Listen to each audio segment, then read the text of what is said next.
Hi, I'm Erik Voss, and Spiderman Far From Home has been out long enough for us to ponder again and again over the complex plot of the villain Mysterio, a illusionist, whose very appearance is a result of crazy vivid holographic projections without even a hint of buffering or lag. See folks, the secret is every human living in the MCU lacks the skepticism lobe in their brain, so they just interpret all the goofy looking things like Wakandan rhinos or extremist super soldiers as totally plausible lifelike images. They're all suckers susceptible to Mysterio-style fakery. But how deep does this fakery go? Could Mysterio have gone so far as to fake his death? Despite Spider-Man's apparent victory, did Peter Parker actually play right into a deeper plan? An elaborate pre-scripted narrative, all orchestrated by Quentin Beck the whole time. An even wider Matrix-deep illusion. Am I further eroding a generation of minds into forming very ignorant political beliefs? Probably. Okay, let's break down Mysterio's actual plan in Spider-Man Far From Home. Halfway through the film, Quentin Beck celebrates with his team in a Prague bar over tricking Peter Parker into handing over EDITH, Tony Stark's magic specs, which can access Stark's whole database and control his vast network of drones. But if Beck and his team only now got those drones, what were they using to project the phony elementals before they got control of EDITH? Here's the deal. The Mysterio team previously possessed some of this tech, and they needed EDITH to expand their limited operation to a global scale and trick the whole world into believing Mysterio was a true Avenger. Quentin Beck was the original inventor of BARF, the lifelike holographic tech that projects super vivid imagery that we saw in Civil War. He was furious that Stark gave it a pukey name and used it for what he called self-therapy, but after getting fired from Stark Industries, Beck found a new use for BARF. In his victory speech, Beck shouts out Wilhemina Ebbesen, the former Stark Industries engineer whom Obadiah Stane screamed "box of scraps" at. Riva engineered weaponized drones, so Beck combined his BARF image projections with Riva's drones so that they could float around in sync and project holograms of elemental monsters that, using weapons on the drones hidden behind the holograms, actually smash up buildings and infrastructure. In some cases, these drones fire actual projectiles, but I think most of the destruction could have been caused by sonic impact blasts, like the ones that they later use on Peter on Tower Bridge to cause massive waves in Venice or crumble masonry. Really, this is the same way visual effects work in Hollywood films, combining practical explosions and demolitions on set with projected CGI imagery in post-production. The sand elemental in Mexico, the water elemental in Venice, and the fire elemental in Prague were all created this way. They were all elaborately pre-rendered by Team Mysterio with the attention to detail of a Hollywood visual effects crew. Now in Prague, one of Riva's drones was damaged and MJ recovered a piece of a projector, which is how Peter later uncovered Beck's whole plot. But getting EDITH changed the game for Team Mysterio by expanding this operation to what Beck called an Avengers level threat. EDITH grew their drone fleet from a few hundred of Riva's own collection to a lot more from Stark's Legion up in a satellite. This allowed them to now create a calamity that encompasses an entire major city, like the battles in New York and Sokovia that only Avengers could fix. Their plan was to make Mysterio the world's new Avenger, which would give them unchecked power over world governments and beloved celebrity status in society. In a sense, the kind of influence Tony Stark had. Now, when you rewatch these earlier scenes in Far From Home, it is crazy to see the lengths that Quentin Beck went to maintain the charade. First, when Peter first arrives in Venice, before the water monster attack, if you look closely, Beck can actually be seen hiding in plain sight in touristy street clothes, looking over his shoulder at Peter. This means that Beck knew that Peter would be coming to Venice, and his team chose Venice as the location of their next attack so that they could get Peter involved, win him over with Beck's charms, and eventually trick Peter into handing over EDITH. Later, before the Prague battle, Mysterio floats up to Peter on the rooftop for a quick chat. That floating Mysterio was a drone projected image. Quentin Beck can't fly. He doesn't have rocket thrusters, folks. In the scene, Peter looks down and then Mysterio appears at his side, meaning that the real Beck must have been hiding on that rooftop and then I guess snuck up beside Peter right as that Mysterio hologram mapped onto him in his mocap suit. Now I guess it's also possible that the drones were projecting an empty rooftop to mask out Beck until the precise moment that he needed to be visible to Peter. Either way, this must have required quite a bit of rehearsal. Just imagine Beck snapping at his team. But what if Peter sits 2 feet to the left? We need to render a 35-degree angle view on this rooftop AC unit for me to hide behind. Otherwise, he will see me in my silly triangle unitard too early. We're creating illusions here, people! Come on! robot. And this brings us to Mysterio's death in the final battle. He appears to die from a ricochet drone bullet to the gut, but after Peter smashes up drone after drone, that Beck gasping for life on the ground was a projection. The real standing Beck nearly got off a sucker shot. Now we know that is the real Beck because Peter grabs his arm and he snatches the EDITH glasses off his face. Flesh contact means a real connection. Quoted directly from my Tinder profile. But here's the interesting moment. Beck crumbles to the ground as if that ricocheted bullet actually did strike him, and he gasps his final words. People need something to believe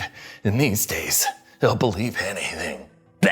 Peter looks at Beck through the glasses and asks EDITH, is this real? And EDITH responds, all illusions are down. But it's interesting how Peter does not ask, is Beck dead? Come on, Peter, you're talking to a freaking robot. Specificity is key. Like when I ask Alexa to buy A Star Is Born, I end up buying like 3 wrong A Star Is Borns before I get the Gaga one, and then I realized I was just trying to buy the Born Supremacy. So by all illusions are down, it is totally possible that EDITH is merely reporting that no holograms are being projected at this moment, but neither EDITH nor Peter are checking for a pulse here or sniffing that mocap suit to see if Beck shat himself, which, folks, hate to ruin dramatic movie deaths for you, but it is what happens when you croak.